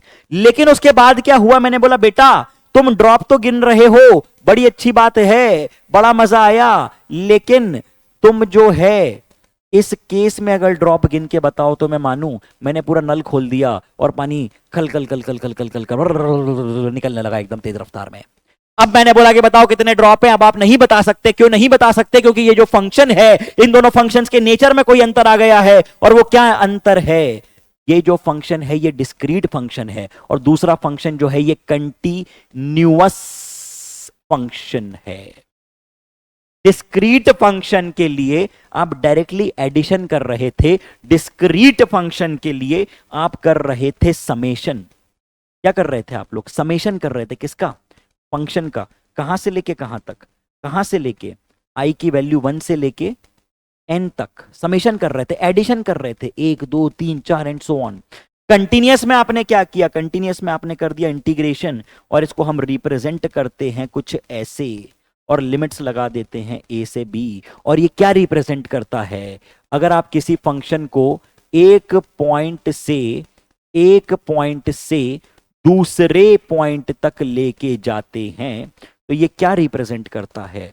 ये देता है आपको एरिया अंडर द कर्व। तो integral of f x dx limits from a to b, यानी इंटीग्रेशन की वैल्यू आपको क्या देती है? ये आपको देती है एरिया अंडर दी कर्व। चलो बहुत बढ़िया। और इतनी बात आप ध्यान रखिए कि इंटीग्रेशन और कुछ भी नहीं है, integration is the reverse operation of differentiation. मतलब अगर आपके पास कोई वैल्यू है, अगर आपके पास कोई फंक्शन है, ठीक है, उसको आपने डिफरेंशिएट किया, जैसे मान लो ये सीधा फंक्शन है, ठीक है, बात सुनना, इसको आपने डिफरेंशिएट किया है ना, तो ये उल्टा हो गया। डिफरेंशिएट करने पे क्या हुआ? बात समझना, समझाने की बात है। उल्टा हो गया। अब इसको आप इंटीग्रेट कर दो, वापस सेम फंक्शन मिल जाएगा। मतलब अगर मैंने साइन एक्स को डिफरेंशिएट किया है, अगर मैंने साइन एक्स को डिफरेंशिएट किया है तो मुझको मिला है कॉस एक्स। यदि मैं कॉस एक्स को इंटीग्रेट कर दूंगा, अगर मैं कॉस एक्स को इंटीग्रेट कर दूंगा तो मुझको वापस से साइन एक्स मिल जाएगा। मतलब ए का डिफरेंशिएशन यदि बी है तो बी का इंटीग्रेशन ए होगा। इतनी बात याद रखना, ठीक है। बाकी सारे रिजल्ट बिल्कुल उल्टे। आओ अब जरा थोड़ी चर्चा करते हैं थोड़े अच्छे लॉजिकल सवालों की, क्योंकि यही इसी तरह के इंटीग्रेशन आपको बार बार देखने को मिलेंगे बेसिक मैथमेटिक्स में। हर फिजिक्स के अच्छे सवाल में इसी तरह के क्वेश्चंस देखने को मिलेंगे आपको। अब देखिए, अगर हमें इसको इंटीग्रेट करना है, ठीक है, तो सबसे पहले तो नॉर्मल तरीका बताता हूं। साइन का इंटीग्रेशन क्या बनेगा? किसका डिफरेंशिएशन साइन होता है? सर कॉस का डिफरेंशिएशन माइनस साइन होता है, तो क्या माइनस कॉस का डिफरेंशिएशन साइन होगा? बिल्कुल होगा। तो इसको इंटीग्रेट करने के लिए सबसे पहले मैंने साइन को इंटीग्रेट किया, साइन का इंटीग्रेशन बन गया माइनस कॉस 2x। अब जब आप डिफरेंशिएट करते थे तो अंदर की क्वांटिटी आती थी बाहर मल्टीप्लिकेशन में, यहां पे अंदर की क्वांटिटी कहां चली जाएगी? अंदर की क्वांटिटी चली जाएगी डिवीजन में। और सर ये लिमिट्स का क्या करना है? ये लिमिट्स को हम करते हैं सब्स्टिट्यूट a से लेके b। अब आप क्या करोगे? अब आप करोगे upper limit minus lower limit. क्या करोगे मेरे भाई? Upper limit minus lower limit. Upper limit कितनी है? अपर लिमिट है cos 2 x की जगह पे π/2 माइनस cos कितना? x की जगह पे 0। cos पाई की वैल्यू कितनी होती है? cos 180 की वैल्यू होती है -1। cos 180 की वैल्यू होती है -1, cos 0 की वैल्यू होती है 1। तो आंसर कितना आ गया? आंसर आपका आ गया 1। आंसर कितना आ रहा है? आंसर आपका आ रहा है 1। ठीक है। अब इसका लॉजिकल इंटरप्रिटेशन बताता हूं, थोड़ा ध्यान से सुनना, ध्यान से सुनना, ठीक है। आपने साइन की वैल्यू, अगर मैं साइन का फंक्शन बनाऊं तो 0 से 90 में कितनी बताइए मेरे भाई? 0 से 90 में कितनी बताइए? 0 से 90 में आपने बताई है 1। 0 से 90 में, 0 से लेके 90 में आपने साइन फंक्शन की वैल्यू बताई है 1। ठीक है, 0 से π/2 इंटीग्रेट किया साइन फंक्शन को तो वैल्यू आ रही है 1। अब यदि आप इसको सुनना, पूरा ले जाओ। कहां तक ले जाओ? पूरा। मतलब अगर मैं सेम फंक्शन को 0 से लेकर पाई तक बात करूं, तो क्या अब मुझे सॉल्व करने की जरूरत है? अगर इन केस मुझको 0 से π/2 तक की वैल्यू पता है, तो क्या मैं डायरेक्टली 0 से लेकर पाई तक की वैल्यू भी बता सकता हूं उससे डबल? तो मतलब ये वैल्यू 2 बन जाएगी। इसको और आगे बढ़ा दो, और आगे बढ़ा दो। यदि आप 3π/2 तक चले जाओ, यदि आप 3π/2 तक चले जाओ, यदि आप 3π/2 तक चले जाओ, तो क्या ये वैल्यू और इनमें से एक वैल्यू कट जाएगी और आंसर वापस 1 बचेगा। और यदि आप पूरे 2π तक चले जाओ, यार चमक रहा है कि नहीं, दिमाग में जा रहा है कि नहीं? ओ हेलो हेलो हेलो हेलो, दिमाग में जा रही है कि नहीं? बात जा रही है ना? सोना नहीं है, ध्यान यही रखना है। कितना बन जाएगा ये बन जाएगा कितना? 0। जितना पॉजिटिव उतना नेगेटिव। अगर 0 से 2π की बात कर लोगे तो टोटल वैल्यू कितनी आ जाएगी? 0 आ जाएगी। चलो चलो जल्दी तेज रफ्तार में लिख लो इसको, क्विक। चलो चलो चलो, डन डन डन डन। बातें बढ़ाते हैं आगे। अगला सवाल आपके सामने है ये, the integral of x square dx। इसको इंटीग्रेट करना है, जरा बताइए क्या बनेगा ये? इंटीग्रेशन करो पहले तो। किसको इंटीग्रेट कर रहे हो? एक्स स्क्वायर को इंटीग्रेट कर रहे हो। लिमिट्स 1 से लेके 5। एक्स स्क्वायर का इंटीग्रेशन बनता है x³/3। क्या बनता है इसका इंटीग्रेशन? x³/3। और लिमिट्स क्या रखोगे? 1 से लेके 5। अब क्या करें? Upper limit minus lower limit. कितना बन गया ये? 1/3 ब्रैकेट 125 माइनस 1 यानी 124/3। तो ये आ गया आपके सामने सही जवाब। हलवा सवाल तेज रफ्तार में। अगला सवाल, क्या इस सवाल को हम ओरली कर सकते हैं? बिल्कुल कर सकते हैं। कैसे? चलो पहले एक पार्ट वापस मैं एक्सप्लेन कर देता हूं। साइन एक्स का इंटीग्रेशन, साइन एक्स का इंटीग्रेशन कहां से कहां तक जा रहे हैं भैया? 0 से लेके π/2 तक जा रहे हैं, है ना? तो साइन एक्स का इंटीग्रेशन क्या होता है? साइन एक्स का इंटीग्रेशन होता है माइनस कॉस एक्स। लिमिट्स 0 से लेके π/2। Upper limit, upper limit cos π/2 कितना होता है? कॉस 90 की वैल्यू कितनी होती है? 0 होती है। माइनस कॉस 0 की वैल्यू 1। तो ये वैल्यू आ गई 1। ये वैल्यू कितनी आ गई? ये वैल्यू 1 आ गई। कॉस एक्स की वैल्यू कितनी आने वाली है? वो भी 1 आने वाली है। कॉस एक्स की वैल्यू कितनी आने वाली है? वो भी 1 आने वाली है। कैसे? ग्राफ का लॉजिक सोचने की कोशिश करो। अभी तुमको कुछ एक थॉट दिया मैंने, वो सोचो। कितना है ये कितना आ रहा है? देखो देखो देखो देखो देखो, कॉस एक्स कितना आएगा? कॉस एक्स का इंटीग्रेशन माइनस साइन एक्स, ठीक है? और यहां पे 0 से लेके π/2। फिर वही बात, फिर से वही बात। Upper limit minus lower limit. Minus का साइन ऑफ π/2 माइनस का साइन ऑफ 0। कितना बन जाएगा ये? साइन π/2 की वैल्यू 1, साइन 0 की वैल्यू 0। यानी ये वैल्यू कितनी आ गई? ये वैल्यू आ गई, ये वैल्यू आ गई। एक सेकेंड, कॉस एक्स का इंटीग्रेशन साइन एक्स होगा। I am really sorry, sine x होगा, रियली सॉरी। तो ये वैल्यू आएगी 1। 1 बिल्कुल 1 ही आनी चाहिए, है ना? अगर लॉजिक क्लियर है, देखो अभी मैंने एक सिली मिस्टेक की थी, मैंने गलती से माइनस लिख दिया था, लेकिन क्योंकि दिमाग में लॉजिक क्लियर है तुरंत पकड़ लिया। यही तो पावर होता है कॉन्सेप्ट का, यही तो पावर है केकेटी का। तुमको केकेटी क्यों बताई है मैंने, है? इसीलिए तो बताई है। अब मास्टर इसको हम केकेटी से कैसे करें बेटा? केकेटी लगाओ, जीवन बचाओ, इतना कुछ करना ही नहीं पड़ेगा। सीधे साइन एक्स का इंटीग्रेशन 0 से 90 की बात कर रहे हो, साइन का फंक्शन देख लो, यहां से लेकर यहां तक जाता है। इसको मैंने कहा था कि ये 1 आने वाला है, 1 और पॉजिटिव 1।